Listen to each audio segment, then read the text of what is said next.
Welcome. It's 1 o'clock Eastern Time, and so I'm happy to welcome you to Aquifer's webinar for April, using Aquifer to advance topics in clinical excellence. My name is Kim Tartaglia. I'm the editor-in-chief of the Peer Trainers, and I'm joined today by two panelists, Akshay Dash and Kelsey Doherty, both health professions educators at their respective institutions and also peer trainers.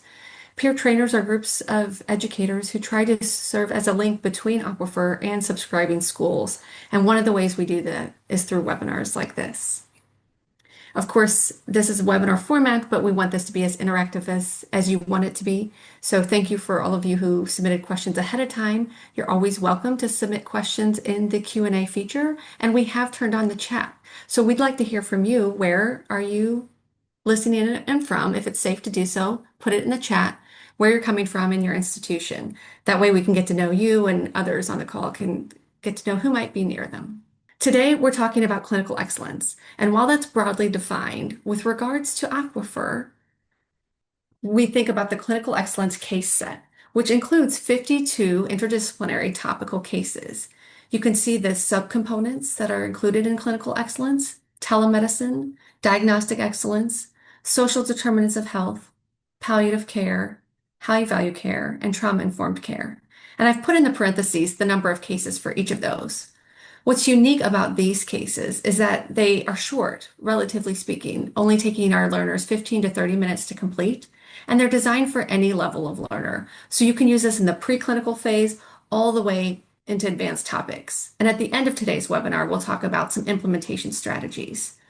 With each of these, unlike our signature courses, the first case is really a primer. So it's meant to provide your learners the vocabulary they need to learn this content. And each of them have self-assessment questions. So you can offer your learners a way to formatively assess their knowledge in these areas.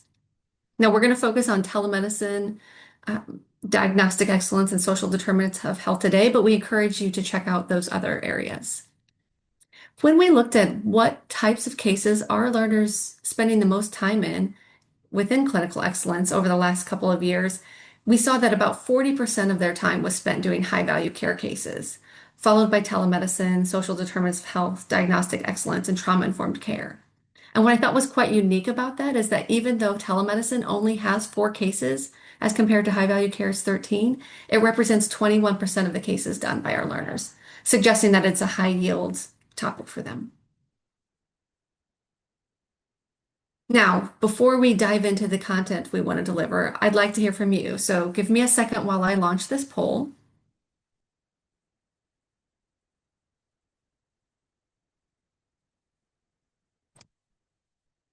Hopefully you can see this, and if it's safe to do so, I invite you to answer. Which of the following areas do you find most challenging to address effectively in your curriculum? And these, we've given you the choices of telemedicine, social determinants of health, diagnostic excellence, since that's what we'll be covering today. And let us know if you find them equally challenging or if you're not currently addressing these.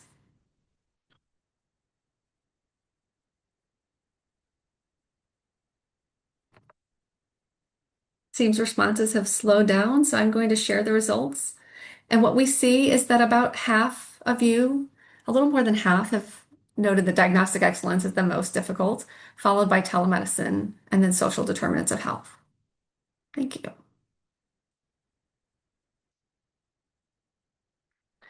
Now I'm going to turn it over to Akshay Dash. He's going to go through kind of the highlights of these 3 curricular areas in more detail. Perfect. Thank you so much, Kim, and thank you to everybody who joined us today.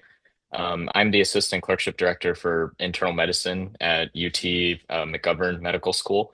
So thank you for participating in the poll as well. I'm going to go through kind of some of the highlights of each of these clinical excellence case sets. So jumping right into telemedicine, these are a primer of short cases that are quick and easy for students to become familiar with the principles and practice of telemedicine through self-directed learning. We know how much of a challenge it is to come up with thorough patient history, performing a thorough physical exam, and also knowing how to manage a patient and escalate care through telemedicine. And these cases are the perfect way to try to bring that focus in for students as they're going through their clinical curriculum. Each of these cases take approximately 15 to 20 minutes to complete. And we have a course structure here, which is one, a foundational module, the principles of telemedicine, which covers key definitions, epidemiology, explanations of key principles, and why they're important for patient care, and a harm statement. And then second, this goes into three brief realistic case scenarios that focus on one area of a patient encounter and are centered around asking students to make important clinical decisions.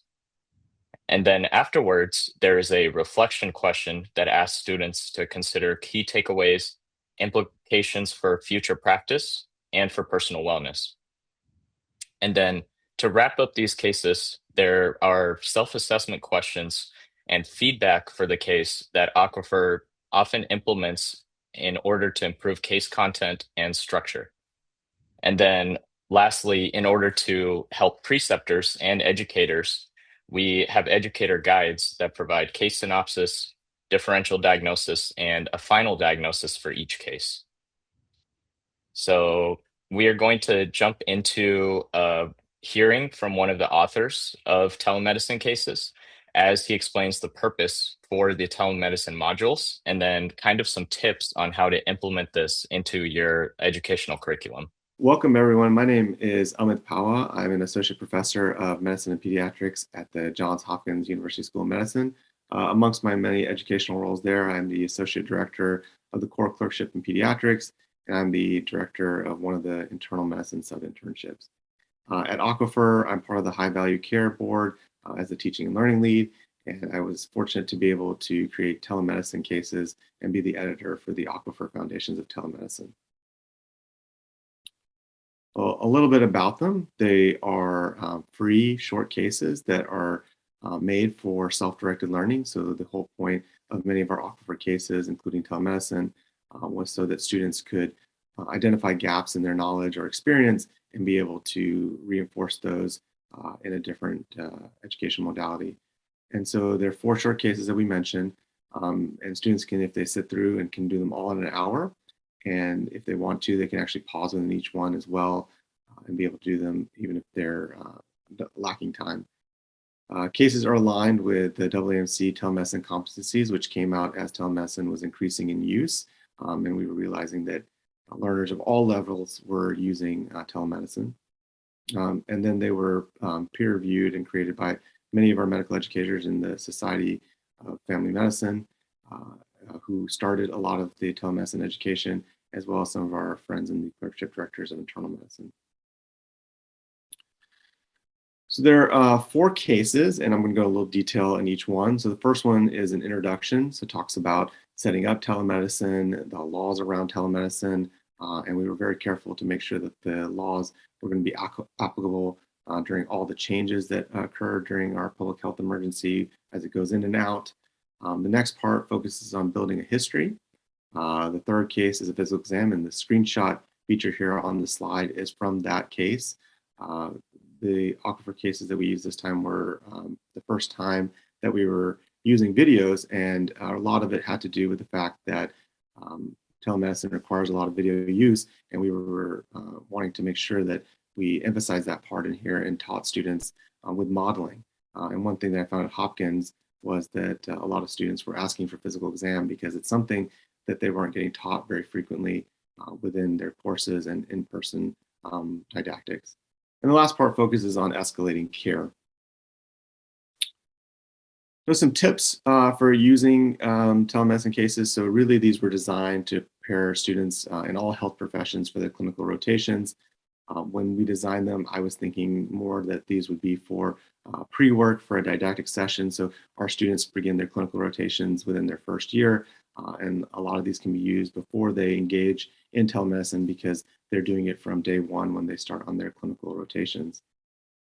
We could also assign them as part of the rotation to build skills and confidence. So as we found out in clerkship directors of internal medicine yearly survey, one of the barriers to incorporating telemedicine is the fact that there's very little time and there's little faculty expertise sometimes in these areas. So we've provided the faculty expertise and be able to incorporate these and overcome that barrier that some of our clerkship directors have.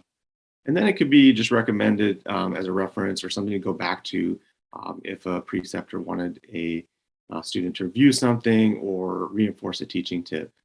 So it can be a great model reminder for students to refer back as needed, so they can go back anytime. Perfect. So we really appreciate Dr. Pawa helping develop these cases, and we will talk a little bit more on implementation strategies in addition to the ones that he discussed. So moving on to the next set of the clinical excellence case sets, we have multiple cases on social determinants of health. And these are also short cases providing foundational knowledge and framework for building skills that minimize the effects of social determinant of health on health outcomes. Learners have the opportunity to work through realistic patient interactions and then reflect on their own implicit biases and cultural awareness and clinical skills that help them identify underlying issues to provide the best patient-centered care possible. And each one of these cases, this is a little bit longer.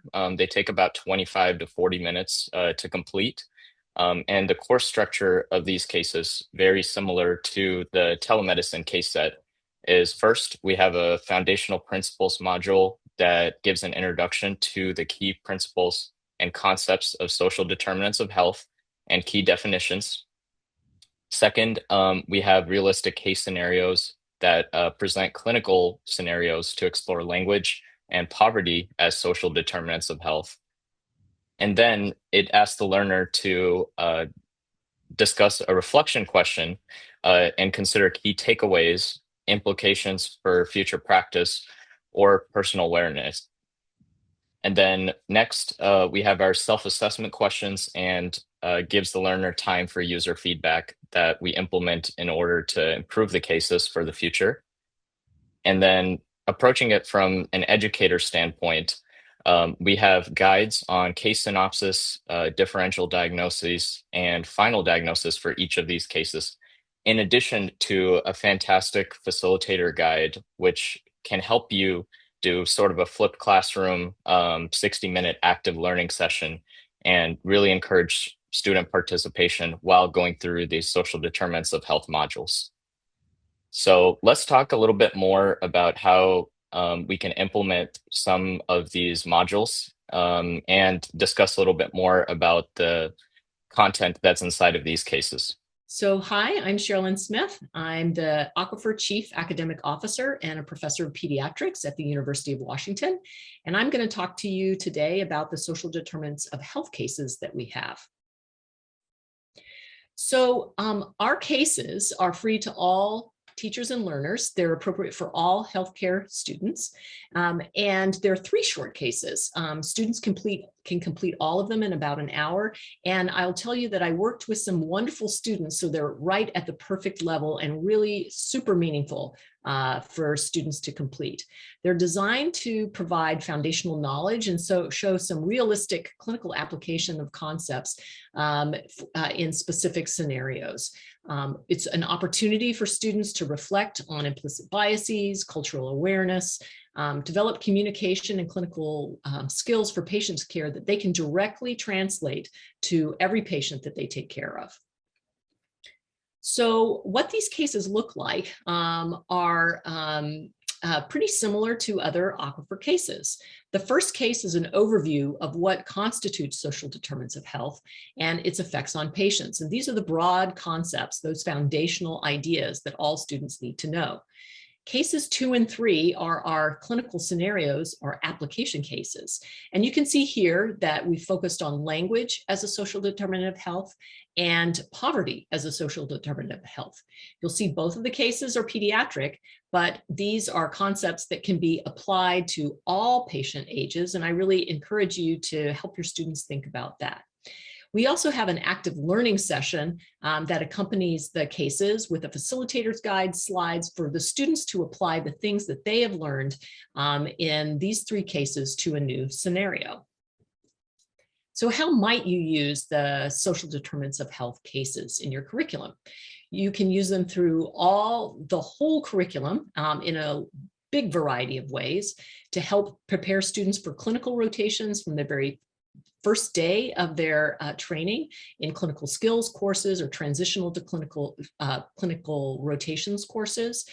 You can assign them as pre-work for didactic sessions or discussions dealing with the specific topic.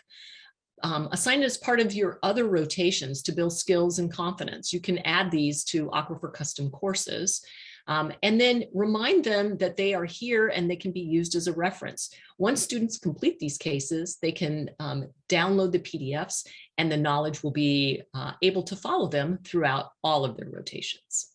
You know, kind of going into the next set of cases here, and from our poll, most of y'all said that diagnostic excellence is one of the most challenging areas to implement into a clinical curriculum. Thankfully, Aquifer has many cases on diagnostic excellence, and we'll go through a little bit about how these cases are structured and the best ways to give y'all advice on how to implement this into your curriculum. So these diagnostic excellence cases also contain a foundational content about diagnosis, including the factors that contribute to diagnostic error and strategies that can be used to avoid error and mitigate risk. And going into the course structure of these cases, similar to telemedicine and social determinants of health, we have a principles module, which provides introduction to diagnostic excellence and diagnostic error, and goes through key terms, definitions, and overview of concepts. And then we have 6 realistic case scenarios presenting clinical scenarios which explore cognitive processes and systems-related issues that can lead to errors. And as this is a very involved set of cases, the reflection question is huge for students to go through. And the reflection question is incorporated into this case set that asks students to consider major key takeaways, implications for their future practice, and implications on their own personal awareness. And afterwards, there are some self-assessment questions for students to go through as well. And similar to the telemedicine and social determinants of health cases, we have a very in-depth educator guide that includes case synopsis, differential diagnoses, and a final diagnosis for each one of these cases. And we also have self-driven activity worksheets for these cases as well. And these are also a little bit longer than the telemedicine and social determinants of health cases. As you can imagine, they're involved and encourage students to look at diagnostic errors and come up with systems-based answers on how to actually address these errors. So each of these cases can take up to 30 to 35 minutes to complete. And there's also a couple of mini cases that are built in as well. So the important thing to note here is these cases are a collaboration between Aquifer and the Society to Improve Diagnoses in Medicine. The development of this course was founded through grants from the Alliance for Academic Internal Medicine, as well as the Doctors Company Foundation. So these are evidence-based modules that can help students improve the precision of their diagnostic excellence. So next, we will explore diagnostic excellence and how it can be of benefit to students and faculty in your program.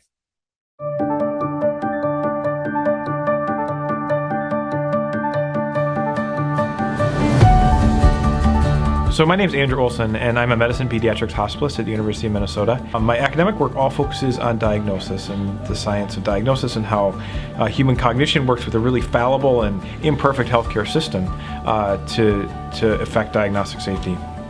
And so within Aquifer, I was really fortunate a few years ago to be involved at the ground level, and we built a course called Aquifer Diagnostic Excellence, which is a course that's interdisciplinary and really across all the main specialties in medicine, focused on helping students understand how we actually arrive at diagnoses and how that process may go well or sometimes not go well, and the impacts of that both on us, patients, families, and actually the healthcare system.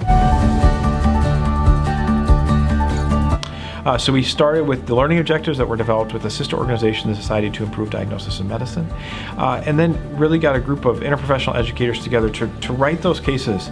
And the cases go all from a missed case of colon cancer, understanding the impact that has on the patient, all the way to a misdiagnosis in the neonatal intensive care unit. Students walk through the cases and generally are part of a team that either makes or discovers a diagnostic error and then sees the impact of those errors on patients. With respect to preclinical education, the place I think that I would incorporate these cases is either in a foundational critical or clinical thinking course as a way to talk about why those processes are so important. And similarly, I would incorporate these into a preclinical patient safety course, where these are cases for discussion that allow students to have a flipped classroom approach where they do the case outside class, come together and talk about their perceptions of it and potentially their own experiences, and then importantly, solutions as well. In the third year, I think that you could do the case in the specialty it's assigned. So you do the internal medicine case on your internal medicine rotation, and similarly obstetrics on obstetrics. If that doesn't work, or if there's a longitudinal integrated clerkship model, I think they can be assigned monthly. In the fourth year, I'm really excited about the possibility of a capstone course, where we can actually bring students together. And now when students in their fourth year are often in this space where we can start to think about what skills do I actually need to succeed in residency and beyond. And one of those is high quality, safe diagnosis. And so can we give students time and space in their fourth year when they're actually focused on that? We found that in the midst of a study, or in the context of a study, the cases were quite effective at changing students' self-efficacy with respect to the diagnostic process, being able to talk about errors. And I think increasingly we need to focus on the attitudes that our learners get after our educational programs. And I'm really pleased to say that I think we change attitudes really importantly around diagnostic humility and diagnostic safety. We found in my own experience that some of the most powerful ways these cases are used in the Diagnostic Excellence course is actually where we get students talking about their own cases. Students are amazingly perceptive and see the thought processes we use, and they see the fallibility of the processes we use, and giving them space and time and the words to talk about that, I think, is a really important thing to do. After watching that video and learning about a couple of our clinical excellence case sets, we are not going to be diving deeper into palliative care, high value care, or trauma informed care, but know that there are many, many more cases within this case set that are available to students and educators. After learning about a couple of these cases, please feel free to unmute and let's open the floor up to any questions. If you don't feel comfortable unmuting, please feel free to put in your questions into the chat, and we'll hear from our peer trainers and others on helping answer some of these questions. And so I'll keep monitoring the chat for any questions, but while you're in the chat, we'd love to hear from you. If you don't have a question, how are you using these clinical excellence case sets in your curriculum? Have you found ways to integrate any of the ones we've already talked about or the ones we haven't talked about?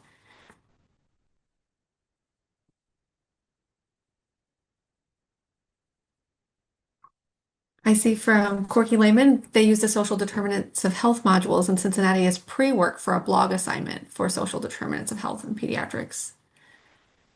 And we have a request to focus on pediatric challenges. And that might be something that we can make sure we address throughout the rest of the webinar. But Akshay or Kelsey, if you have a comment that you'd like to make now, feel free to add that in. Sure. I know there's a lot of, cases that are focused on pediatrics, and in particular, we have one that is a AI-driven case, and there are more that are in the works as well. So, if you guys would like to explore that further, we can kind of give you all tips on how to implement that into your curriculum in the future. Yeah, and And I I will can say give an the example. Oh, go ahead. Go ahead, Kelsey. Just another pediatric example. So I'm at a PA program, and during our GI course, there's a really great neonatal jaundice case in Aquifer that we use, and students traditionally really struggle with that concept, sort of the pathophysiology of neonatal jaundice. And so we've used this case to kind of anchor into the didactic session where they learn about it, and students have given us great feedback that it's really helped them conceptualize neonatal jaundice a little bit beyond just a lecture setting. Great, thank you. Emily mentions that they use diagnostic excellence as part of the fourth year intern prep course. And so we'll touch on that again as kind of advanced topics. And then Corky mentions that they use diagnostic excellence to replace missed clinical days. So if a student misses a day, that could be part of their case requirement. And the beauty of any of these cases is that they don't have to be assigned in total. You can mix and match and put them in your course builder. So if you are a pediatric clerkship, perhaps you're pulling from the signature pediatrics course, but you could also be pulling from some of these clinical excellence cases. And I love at our institution, the learners really resonate with the diagnostic excellence during those clinical years because they've had a chance to see potentially some errors or near misses, or some places where either they or someone else on their team got the diagnosis wrong. And it becomes much realer to them about needing language and ways to process their thinking. Great. So we'll move on. I'll keep monitoring the questions and we'll come back to a few of these about the use of AI and HIPAA and health safety and health screenings. But I want to give Kelsey a chance to talk about some other implementation strategies. You heard a few in those videos, but we're going to go through the phases of the curriculum and talk about some opportunities to integrate this so it doesn't feel like an add-on. Kelsey. Great. Thank you, Kim. Yeah, and welcome again to everyone. So as I mentioned, I'm an assistant professor at a PA program. So I'm at the University of Colorado, physician assistant program, and we use Aquifer cases very extensively in the didactic or preclinical phase of our program. And so now that we've introduced you a little bit to clinical excellence, we now wanted to talk about some examples of how subscribers can really implement these cases. And I'll focus first on sort of the preclinical space or preclinical learners. So these cases really offer an interactive way for students to begin to apply some of that knowledge they're learning in their didactic courses to these very realistic clinical situations that really, I think, helps prepare learners for clinical experiences. So these cases can really easily be added to really any pre-existing course in the preclinical curriculum that's just going to add that layer of application and practice and make it really active learning for the students and add it to those more traditional didactic sessions. So we're going to talk next about a few of those implementation tools.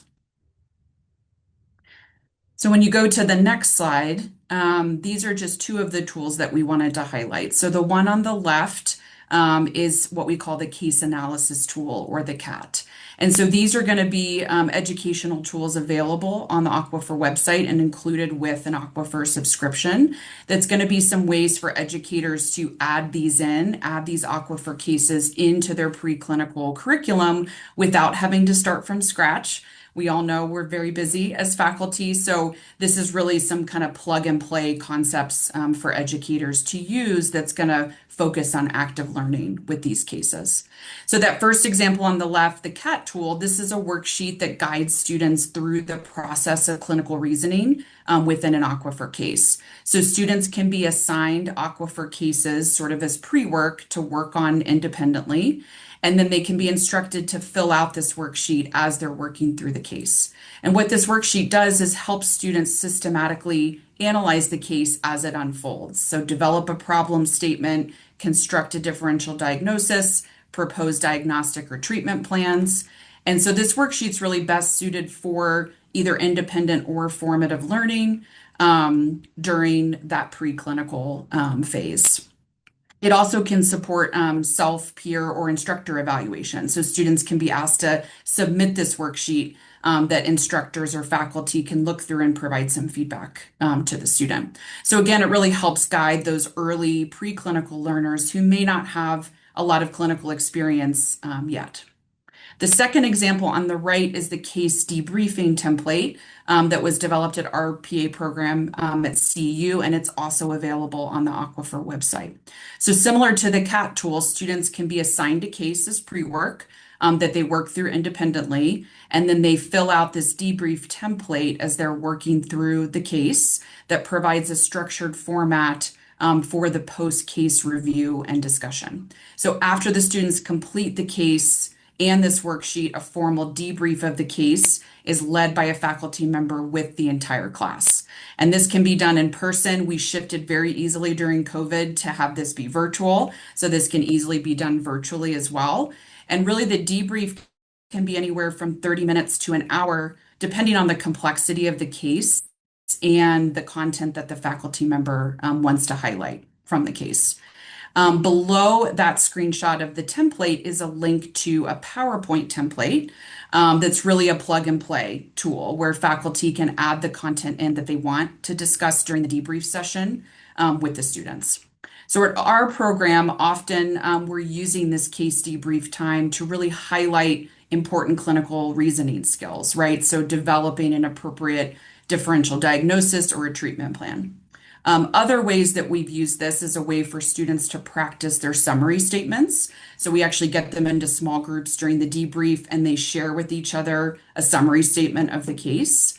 Another way that we've used this is to help the students practice their focused physical exam. Using the Aquifer case as a framework. So an example of this is during our students' musculoskeletal course, we have them do an Aquifer case. It's actually a high value care case in a patient with back pain. And during the debrief portion, they pair up and they practice their focused physical exam of the back, spine, and a gait exam on each other. And then we kind of discuss that during the debrief. What are the important elements of the physical exam?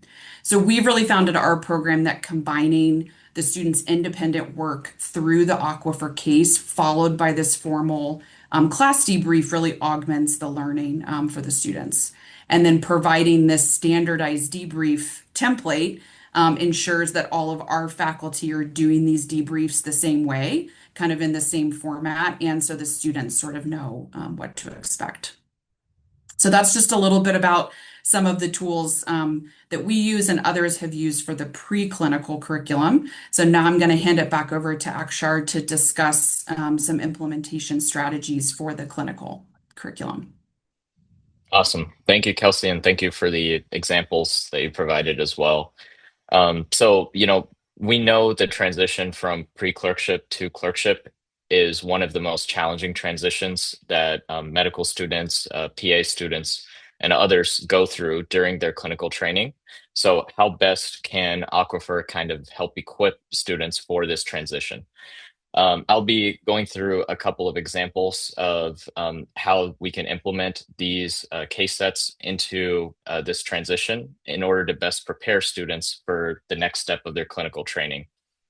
One of the things that might be important to think about is combining Aquifer cases with EMR training, as that is often a standardized institutional required module that students need to complete prior to going to clinicals. In addition, you might want to add Aquifer modules into simulation center workshops, and even for doctoring skills and standardized patient encounters could use Aquifer modules as pre-work before students come to the simulation center. And this, of course, is in conjunction with Bates Clinical Exam Manual and any other pre-work that your institution might already assign. This is just to kind of help prepare students for a meaningful clinical encounter. And in addition, one of the biggest challenges that students face is communicating with patients who have serious illnesses, and other sections on challenges that they might face are maybe focusing on delivering bad news. And Aquifer has modules to help students prepare themselves for these challenging clinical encounters. And for you as an educator, we have educator guides that can be forwarded to clinical preceptors. And in particular, I know where I was at for medical school in Texas Tech, we had multiple clinical sites, and we had preceptors who might have their own clinic in a private clinical atmosphere. So how best do we improve student education in those realms? We might want to use a standardized out of classroom teaching process, and the facilitator guides are one of the best ways to do that. And one of the questions that we had in the chat was about students who might miss days. And Aquifer also has modules that students can complete if they were to miss clinical days, for example, in relation to an illness or going to a conference. In particular, in our institution, we have required clinical encounters from a multitude of diagnoses, from COPD to OBGYN related complaints. And Aquifer has cases within each of these specialties in order to address missed clinical competencies. And one of the biggest challenges, too, that we often face as educators is how can we help students who need remediation? Aquifer also has clinical tools that can help supplement some of the cases that students might miss and help prepare them in order for remediation for a clerkship or even for an important clinical exam. So moving on to the next slide, let's discuss a little bit about advanced topics, which go beyond traditional basic sciences and also clinical sciences, and discuss some potential areas of implementation for these clinical excellence case sets. So from a large view from a hospital system, how do we deliver high value care for our patients? This truly starts from helping students understand the importance of high value care from the beginning of their medical training. And also, maybe there's a way to incorporate some of these Aquifer cases into a health system sciences course or elective. In particular, at UT Houston, we have a fourth year transition course, which actually helps students understand what high value care means, some of the pitfalls and some of the challenges that face us as physicians in delivering high value care. Also, systems-based processes and the importance of quality improvement in improving patient safety and patient care. So this might be one of the ways to incorporate these clinical excellence case sets into a course or elective on health systems care. And then in addition, many institutions offer interprofessional workshops that encourage interaction between PA students, physicians, nurses, and many others. And one of the examples might be, how do we work together best to have an effective telemedicine visit? Both PA students and medical students are going to increasingly in the future be asked to rely on telemedicine visits in order to improve throughput. So how can we improve the quality of these visits? And the best part is Aquifer actually has cases to help address this. And then let's think about maybe implementation into a fourth year transition of care courses when we're getting our fourth year student ready to become an intern in a residency program. Or let's think about PA students and their callbacks in relation to boot camps and maybe transitions of care into kind of advanced topics of medical education. So Aquifer has many tools here in relation to these clinical excellence case sets that discuss these sorts of challenges and how best we can equip our students to handle the problems of tomorrow prior to them even getting into residency or into their next phase of clinical education. So these are just a few of the many ways that we can incorporate these case sets into clinical education and beyond. Thank you both for sharing your implementation strategies as well as reviewing some of the course content. I'm going to open it up for questions, and I know our Aquifer staff, Joe and Mimi, have been answering questions in the chat. Highlights sort of the wonderful resource that Aquifer staff can be for us as educators. And so also want to make a plug for the opportunity to schedule a curricular consult. There's no fee for this, and you can schedule a call, which will include an Aquifer staff and ideally one of us peer trainers to sit down and talk either one-on-one or small group with you, 30 minutes, 60 minutes, whatever you need, to figure out how to best integrate Aquifer into your curriculum or to troubleshoot curricular problems you're having where Aquifer potentially could be helpful. Additionally, we've done, at the request of schools, gone to curricular committees or curricular subcommittee meetings to have a wider audience for a more kind of on-demand overview or some content delivered about how Aquifer can best help educators. So feel free, there'll be a link in the chat, or you can scan this QR code to schedule those consults directly into the calendar. Um, I invite anyone to either come off mute or request to come off mute or put in the chat if there are questions that haven't been answered. One thing I noticed in the chat is that many people have questions about where to find content areas. And so you can go to your landing page on Aquifer, and at the top, there's an AI assistant.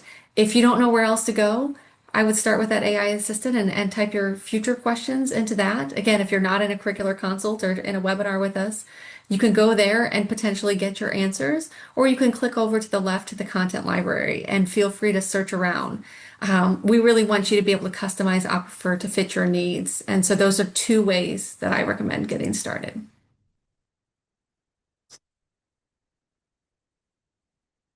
Were there any questions in the chat that I didn't get to? Or Akshay, Kelsey, do you have anything else to add? I think I'll just say, that it can, I think, feel daunting to add in new stuff to your curriculum. So I think just this idea and a couple of these tools we have highlighted are just very plug and play ideas that you can choose even sort of one course or one area where you feel like, hey, I'd like to add in some active learning for the students, find a case that aligns with sort of what the students have been taught recently and add it in. I think there's some really easy ways to do that that don't have to feel overwhelming. Great. And I will say, I don't know, I know Joe Miller's been answering some questions in the chat. If you're not able to see them, there was a question about using AI in Aquifer. While we don't yet have a case Aquifer does not yet have a case to sort of teach the learner how to integrate and AI into their clinical decision making. They do have AI powered clinical cases. We call them virtual patient cases across many of our signature courses, internal medicine, geriatrics, pediatrics, etc. And it's a fun way for students to practice getting a history real time with sort of an AI patient. Um, and and so I encourage you to check that out. More coming online every few months. And we're happy to, again, in a curricular consult, discuss how to review those and find those for your students.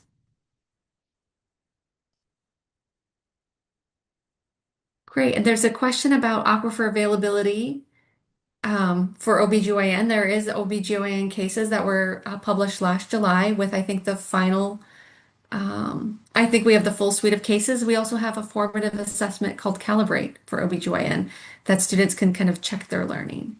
Additionally, new psychiatry cases will be coming online soon, and then next up is surgery. So once those have been released, it will be a full suite across all kind of core clerkships and clinical disciplines.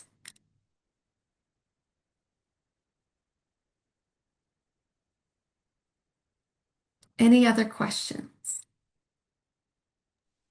I think there was a question on addressing HIPAA and health safety and health screenings. I'm not sure if we particularly have a module on that for children, but there is definitely one in the telemedicine case set for adults, and kind of going through how do you go through a visit while being HIPAA compliant, and what sort of tools should you use. More often than not, I think we have students who think they can call patients directly from their phone, right, and maintain HIPAA compliance. So the case kind of goes through that and helps kind of equip them to participate in these challenging encounters. Absolutely. And Emily, you've given, I think, Aquifer a suggestion for future case. It's an emerging area figuring out how to teach our learners to ethically and properly use AI. I think clinicians are figuring it out as well. So great ideas.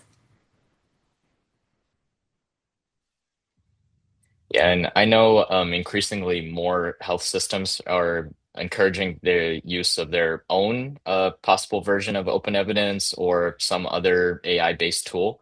And we actually in this last month have had to get our students situated to that and go through trainings on how to use this particular AI tool. So I think that's a fantastic comment, Emily, and this is something we'll for sure be exploring further. Great. Well, we promised to get you out on time in 45 minutes or 50 minutes today. So before you leave, I really encourage you to scan this QR code. We'll put also the link in the chat for just a brief survey, a couple of questions to tell us what we can do better for future webinars and what topics or implementation strategies you want to hear about moving forward. So we'll stay on for a few more minutes if you have any questions, but before you leave, go ahead and take that quick survey so we have feedback for our next webinar.